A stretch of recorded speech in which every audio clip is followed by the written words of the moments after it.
Ready? Let's get ready for chemistry!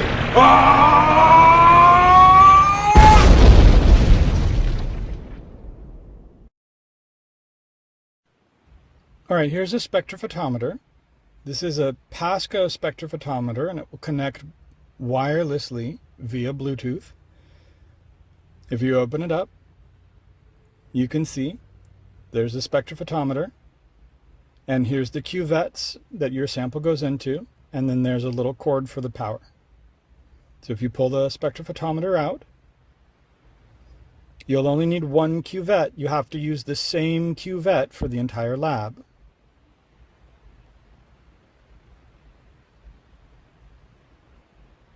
Now the cuvette's got a frosted side and it's got a clear side. The laser passes through the bottom, so we want to make sure that the clear side goes into the spectrophotometer so that the laser can shine through the clear side. We also want to make sure that we don't get any fingerprints on the bottom of the cuvette, because the fingerprints will absorb light, so you should generally only touch it by the top.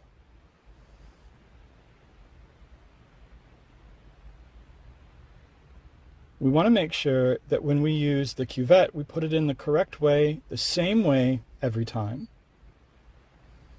Now there's an ID number on the bottom, and that will tell us what it is in the list of Bluetooth devices. So if we go look in the Bluetooth devices, assuming that the spectrophotometer is on, we'll see that same ID, and that's our spectrophotometer.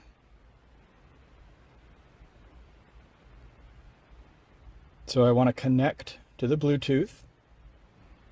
Now this can't be done with a Chromebook. This has to be done with your own device.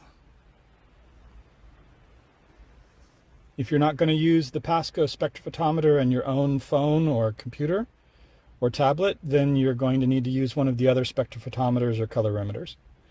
And so there's the app, that colorful P thing. If you open that up, you'll still need to connect the Bluetooth sensor. So again, the same ID. If other people are using Pasco devices at the same time, then you'll need to make sure that you select only your own. So that button is to blanket dark.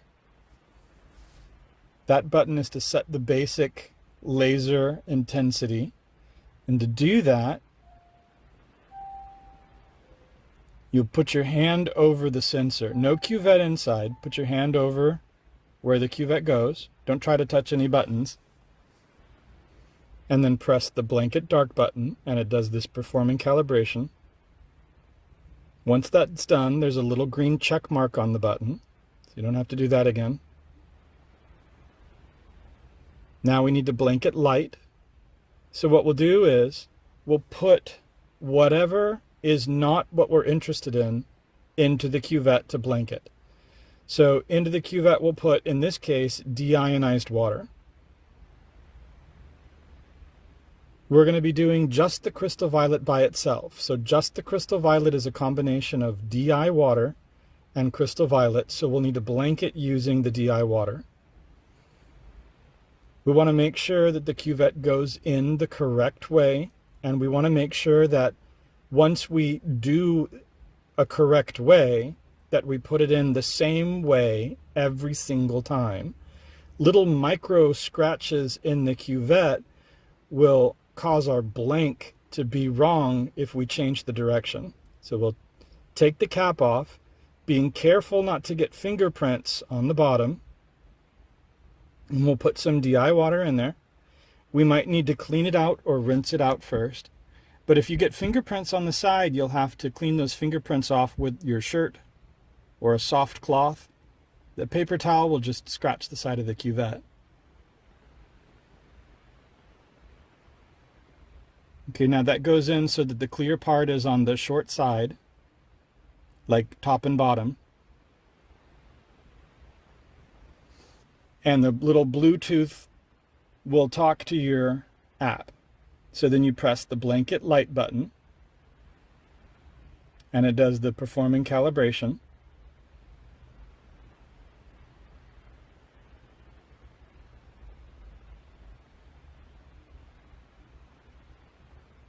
and that's done.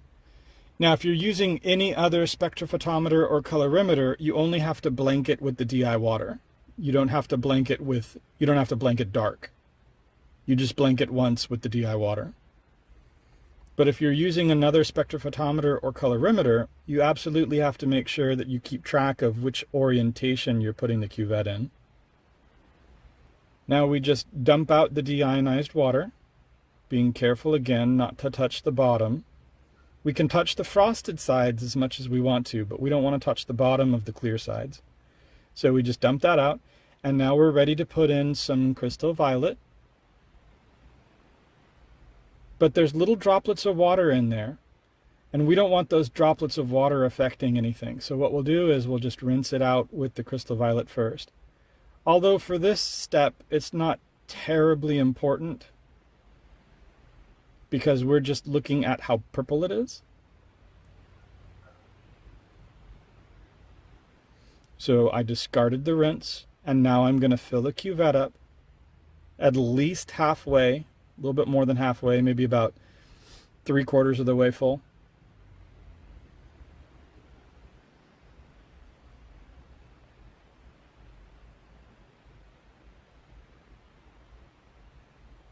And put the cap back on the cuvette. And then that needs to go in the same orientation that it was in when we blanked it. So we need to make sure that we put it in the same orientation. We don't want fingerprints on the side, but I can touch the frosted part, that's no problem. So it goes in with the clear side, facing up and down. And now I'm ready to actually measure it. Now this particular spectrophotometer will do it all at once. So if I just press the little red recording button, it'll start measuring. And it generates a curve of absorbance versus wavelength that looks something like this. You can see my maximum absorbance is in the yellow-orange region.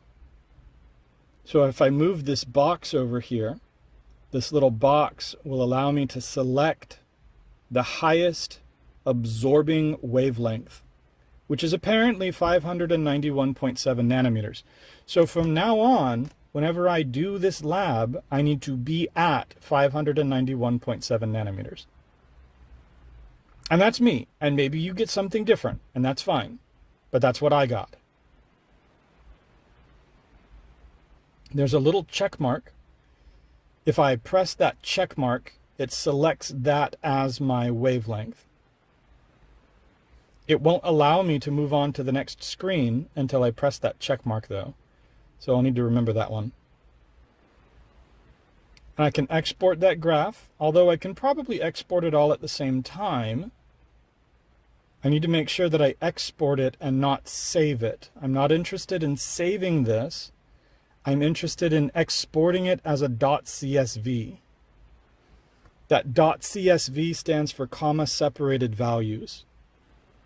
Okay, so I select 588.4 and I press the little check mark button, and now it will allow me to go to the next screen, which is concentration versus absorbance.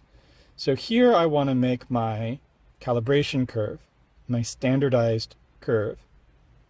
And I can get those concentrations from the bottle, or I can simply ignore this entirely and record it on a piece of paper, which actually might be easier than trying to do this, although this keeps everything centralized.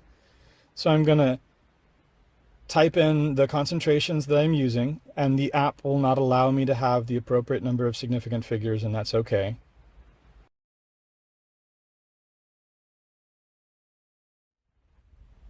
Now I have all of my standardization solutions. I'm going to do them one at a time. The way this works is if I move from lowest concentration to highest concentration, it causes less error. So what I want to do is I want to do the 2.5 first. And then I won't have to rinse out the cuvette in between. So I'll have to rinse out the cuvette with the 2.5 micromolar because this is already too concentrated. But then the little droplets will be 2.5 micromolar instead of DI water. So it won't have as big an effect. So I dump out what was in there before.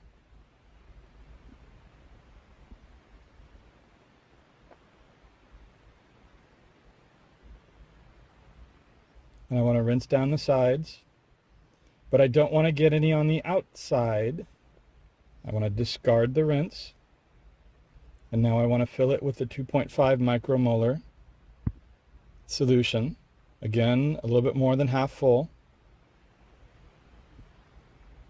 Then the cuvette needs to go back in again with the proper orientation, the same way it was when I zeroed it. And then if I press the little record button, it starts giving me an absorbance. So I'll press the start button, and then I'll press the stop button, and then I can press the little check mark and say, this is my absorbance, I want to keep this. So 0.173. And again, you could simply write down this number on a piece of paper. You don't have to use the app software for this. You'll need it to tell you what the absorbance is, but you don't have to use this table.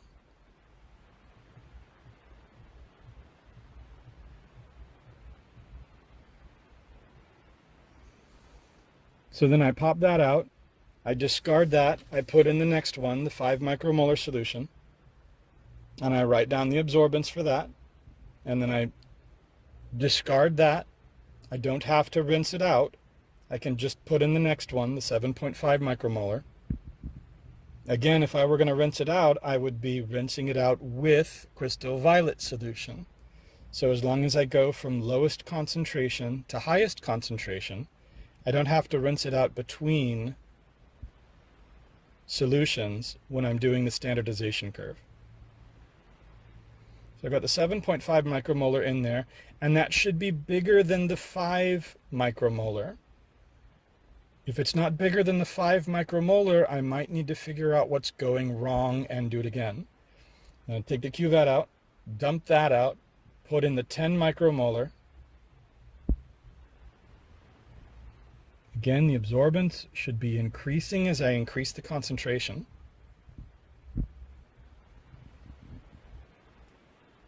With the 10 micromolar solution in the cuvette, more than half full, and the cuvette's got the proper orientation,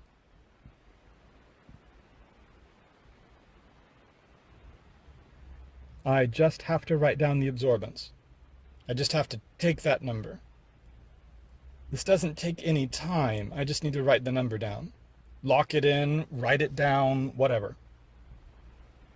And you can see how the variation in the number, you can see the magnitude of the variation. That's where your significant figures come from.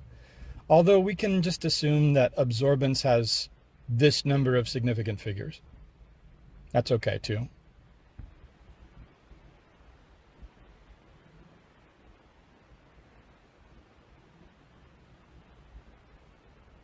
We do the same thing with the 12 micromolar solution.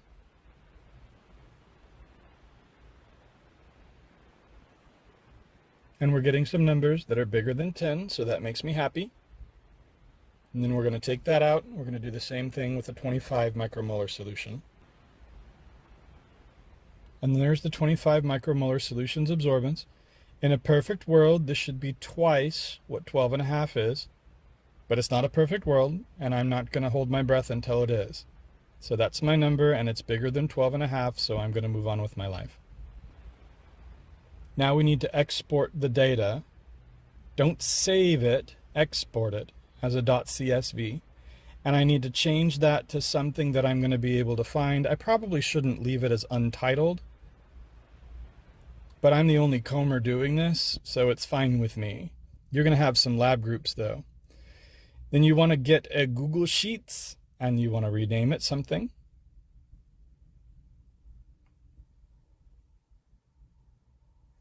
The little micro, you might have to figure out how to get that in from the character map or insert symbol or something like that. And then absorbance. Now I could import the .csv, or I could type it in.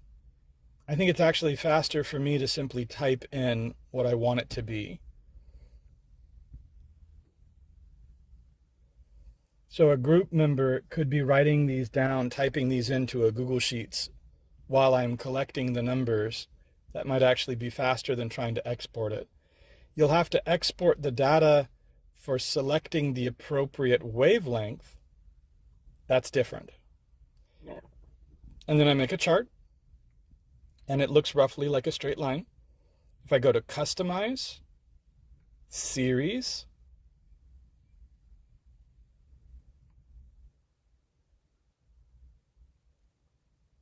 Trend Line,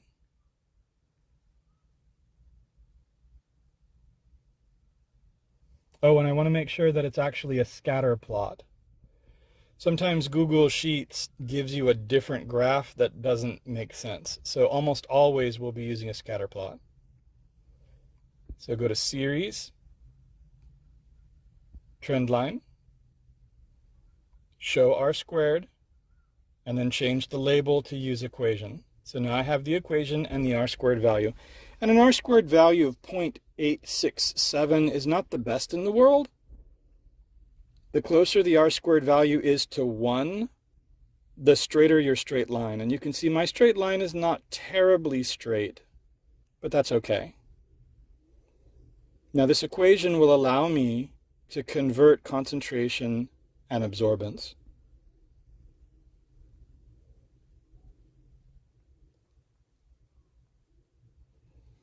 Now that's my calibration curve data. And if I import the .csv that had my wavelength versus absorbance data, I'm going to need that for the lab write-up too. So I want to make this into a graph as well. I don't want to just use the graph they gave me. So select your columns and insert a chart. And it looks something like the graph that they had, but now I can rename the axes. Let's make sure that this is a scatter plot, should always be using a scatter plot. And if the points are too fat, then you can change the point size. But always a scatter plot. Now this doesn't want a trend line because it's not a straight line. Absorbance solution number 1 is not a very good name. We should just call it absorbance.